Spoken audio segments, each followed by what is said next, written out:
Every single day, parents, you must be faithful.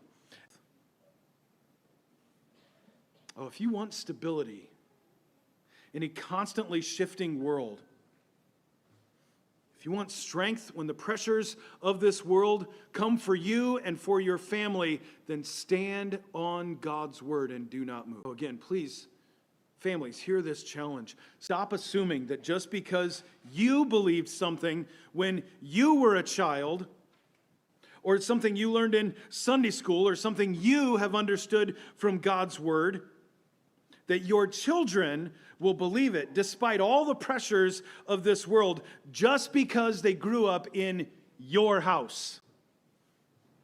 Well, that's easy for us to hear, but I'm going to suggest to us that's actually our default position. Why will our children be saved? Because they grew up in my house. Why will our children believe the right thing when the whole world is going to hell around them? Because they grew up in my house. What if we failed to be faithful?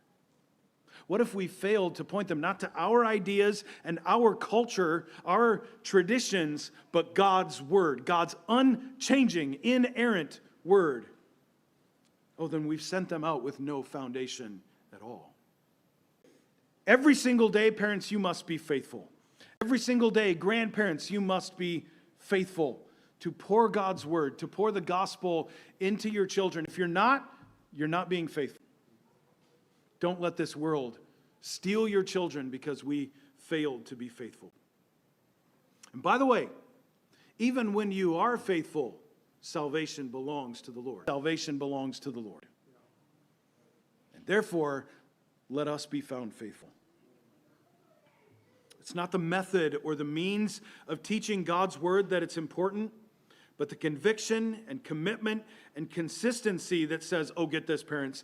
It is by God's word alone that this child will stand or fall. It is by God's word alone that this child will stand or fall. Therefore, I must do everything within my power to teach it and live an example of dependence on Christ, His word, and His church